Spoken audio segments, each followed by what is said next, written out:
은빛파워TV 구독자 여러분 안녕하세요. 노후에 꼭 필요한 정보를 생생하게 전달해드리고 있는 손희주 사회복지사입니다. 이번 시간 주제는 어르신들이 유용하게 이용하실 수 있는 노인장기 요양보험에 대해 알아보겠습니다.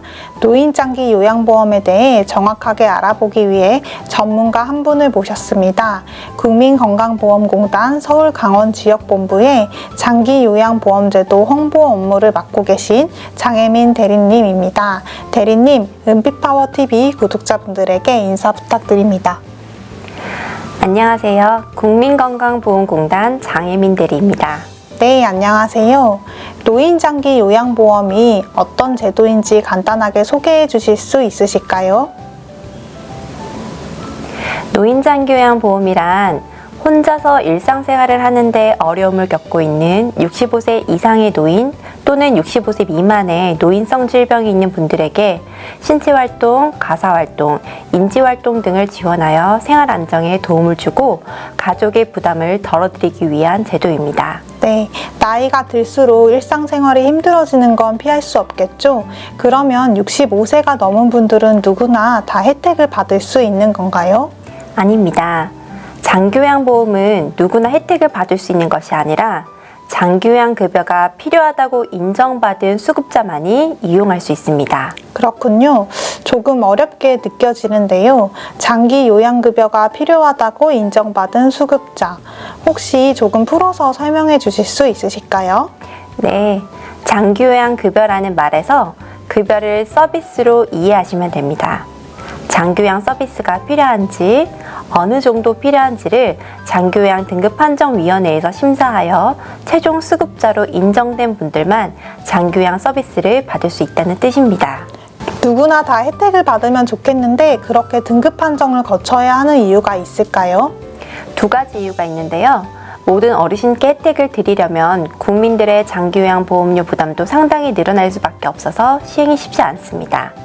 무엇보다 65세가 넘은 어르신이라도 건강하셔서 일상생활에 도움이 필요하지 않은 분들도 계시기 때문에 장기요양 서비스가 필요한 상태의 어르신들만 제도로 이용할 수 있도록 등급 판정이라는 절차를 법으로 정하고 있습니다. 네, 듣고 보니 납득이 되네요. 저희 복지관을 이용하시는 어르신들 중에는 85세가 넘어도 정정하신 분들이 많으시거든요.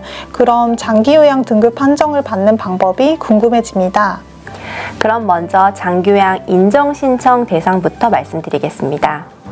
혼자서 일상생활을 수행하기 어려운 65세 이상 어르신 또는 치매, 뇌혈관성 질환 같은 노인성 질병을 가진 65세 미만의 어르신 분들이 신청하실 수 있고요. 인터넷 노인장기요양보험 홈페이지나 스마트폰 어플리케이션 더 건강보험에서 신청하시거나 공단 방문, 우편, 팩스로 신청서를 공단에 제출할 수도 있습니다. 네, 인정신청이라는 것을 해야 하는군요. 인정신청이라는 표현이 조금 낯설게 들립니다. 인정신청은 장기요양보험을 이용하기 위한 첫 단계라고 할 수 있는데요. 어르신의 심신상태가 장기요양이 필요한 상태라는 점을 인정해달라라는 신청으로 이해하시면 되겠습니다. 아, 그런 의미로 인정신청이라고 하는군요. 그렇다면 인정신청하실 때 건강상태나 질병에 대한 증빙서류도 제출해야 하나요? 네.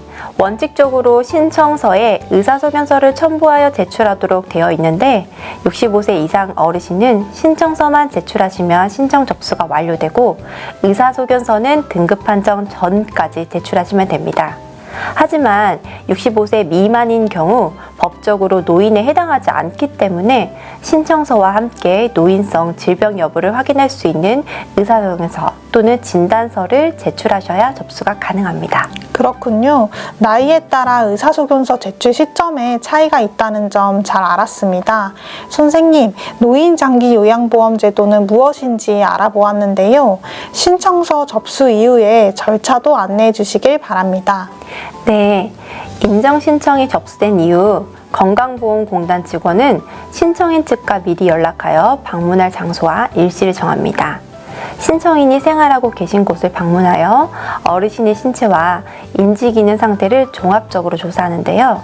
어르신이 혼자서 일상생활을 수행하는 모습을 관찰하고 질문을 드리고 필요시 어르신을 돌보고 있는 가족이나 주변 분들을 통해 평소 생활 모습을 확인합니다. 네, 공단 직원이 어르신 가정을 직접 방문하시는군요. 네, 그렇습니다. 어르신이 평소 생활하는 모습을 확인하고 관찰하기 때문에 병원의 중환자실이나 격리 공간에서는 조사가 어렵습니다. 그렇군요. 어르신의 빠른 회복을 위해서라도 중환자실이나 격리 공간에 함부로 출입하면 안 될 것 같아요. 그럼 인정조사를 받고 나면 바로 장기요양 등급이 나오나요? 아닙니다.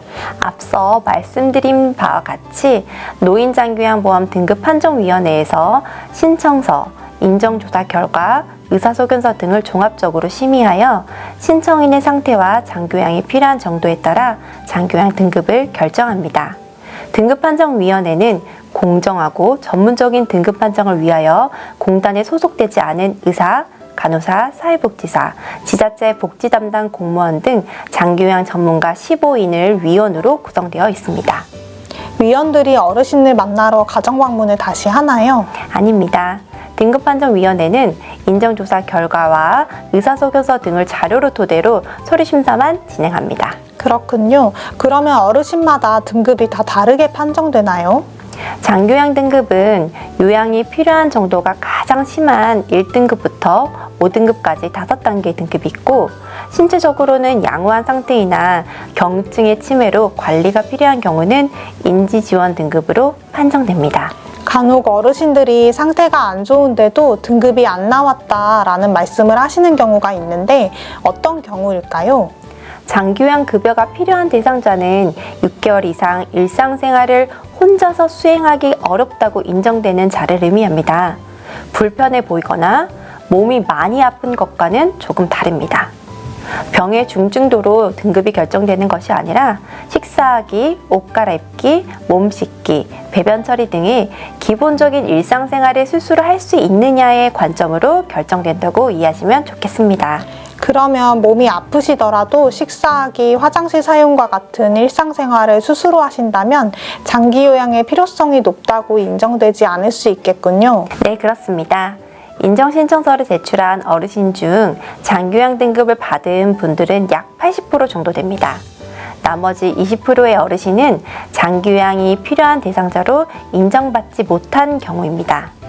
또 최근에 발생한 골절이나 뇌경색, 뇌출혈 등에 의하여 심신 상태가 급격히 악화된 경우에는 치료 경과에 따라 요양이 필요한 정도가 크게 달라질 수 있고 예후를 쉽게 예측할 수 없는 상태이므로 등급판정위원회에서는 수급자로 결정하지 않고 기각할 수 있습니다. 참고로 등급의 유효기간은 2년이므로 유효기간이 만료된 후 장기요양 급여를 계속하여 받고자 하는 경우 공단에 갱신 신청을 하셔야 됩니다. 네, 등급을 받고 나서 이용하실 수 있는 장기요양 서비스는 어떤 것들이 있나요? 장기요양 급여는 크게 세 가지가 있습니다. 재가급여, 시설급여, 현금급여인데요. 현금급여의 경우 도서벽지 거주자 등 조건이 있어 오늘은 다루지 않겠습니다. 재가급여는 있을 제, 집가, 즉 어르신이 집에 계시면서 이용한다는 뜻이고요. 요양보호사가 가정을 방문하여 몸 씻기, 이동부축과 같은 신체 지원과 어르신 식사 준비와 같은 가사활동을 지원하는 방문요양이 대표적입니다. 치매가 있는 어르신이라면 치매 전문 교육을 받은 요양보호사로부터 인지기능 유지 향상을 위한 프로그램을 제공받을 수 있습니다. 방문 요양 외에도 2명의 요양보호사가 방문하여 목욕을 도와드리는 방문 목욕, 간호사 등이 욕창관리 등 간호 서비스를 제공하는 방문 간호도 이용 가능합니다. 그 밖에 낮 동안에는 장기요양 기관에 가셔서 생활하시고 저녁엔 귀가하셔서 집에서 생활하는 주야간 보호, 지팡이 구입과 휠체어 대여 등과 같은 복지연구, 월 최대 9일간 장기요양 기관에 입소하는 단기 보호도 재가급여에 속합니다. 재가급여의 종류가 다양하네요. 시설급여는 저희가 흔히 알고 있는 노인요양원을 뜻하나요? 네, 그렇습니다. 시설 규모에 따라 가정과 같은 환경에서 최대 9인이 생활하시는 노인요양 공동생활가정과 10인 이상의 어르신이 계시는 노인요양시설로 구분됩니다. 시설급여는 어르신을 24시간 돌봐드리기 때문에 크게 걱정이 없는데요.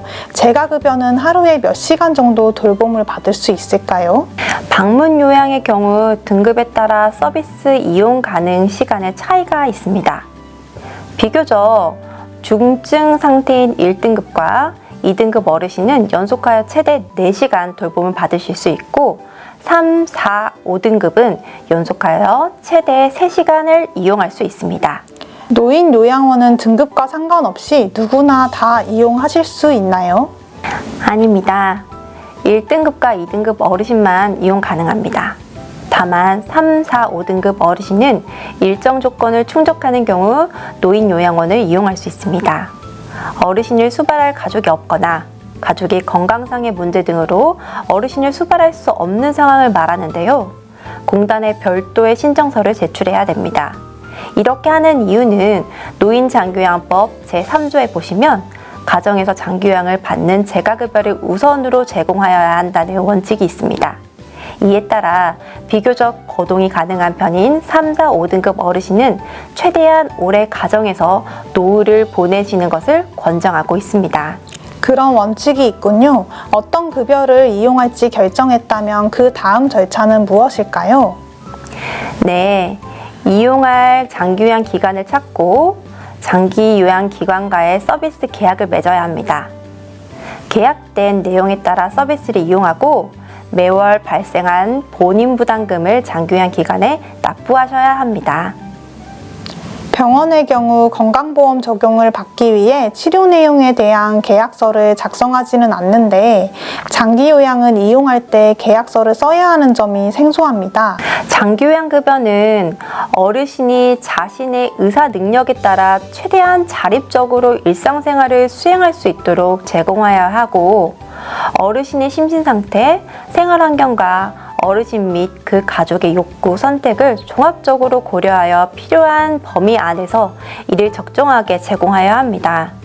따라서 어르신과 가족의 자율적 선택을 존중하고 계획적인 급여를 이용할 수 있도록 계약기간, 급여 종류, 비급여 대상을 포함한 비용을 계약서에 기재하여 두부를 작성하여 기관과 어르신이 각 한 부씩 보관하도록 법에 명시되어 있습니다. 그렇군요. 그런데 우리 어르신들을 정성으로 잘 보살펴줄 기관을 찾는 게 중요할 것 같습니다. 그 점은 걱정하지 않으셔도 됩니다. 공단은 3년마다 장기요양기관 서비스를 평가하고 평가 등급을 A부터 E까지 5개 등급으로 나뉘어 공단 홈페이지에 공표하고 있으니 참고하시면 됩니다. 평가 결과를 확인할 수 있다니 안심이 되네요. 끝으로 어르신들이 알고 계시면 좋은 내용을 한 가지만 더 소개해 주실 수 있을까요? 네, 장기요양보험을 잘 이용하는 팁은 바로 어르신을 돌봐드리는 종사자와 상호 존중의 신뢰관계를 맺는 것입니다. 여성이 종사자의 대다수를 차지하다 보니 아줌마, 여기요 이렇게 부르는 경우가 있는데 정식 호칭은 요양보호사입니다. 조금 어색하더라도 요양보호사님으로 부르시면 어르신을 돌보는 정성어린 손길에 대한 존중하는 마음을 표현하시면서 신뢰관계 형성에 도움이 될 것입니다. 네, 정말 중요한 조언인 것 같습니다. 네, 자, 오늘 이렇게 국민건강보험공단 장혜민 대리님과 함께 노인 장기요양보험제도는 어떤 것인지에 대해 좀 더 자세히 알아보는 시간을 가졌는데 혹시 어떠셨나요? 저도 어르신들에게 노인장기요양보험제도에 대해 알려드리고 도움이 될 수 있도록 설명드릴 수 있어서 정말 좋았습니다. 네, 장혜민 대리님 오늘 함께 해주셔서 정말 감사합니다. 오늘 이 영상이 어르신과 어르신 가족분들에게 도움이 되기를 바라면서 다음 영상에서는 다른 유익한 정보로 찾아뵙도록 하겠습니다. 은비파워TV 구독과 좋아요 잊지 말고 꼭 눌러주세요. 감사합니다.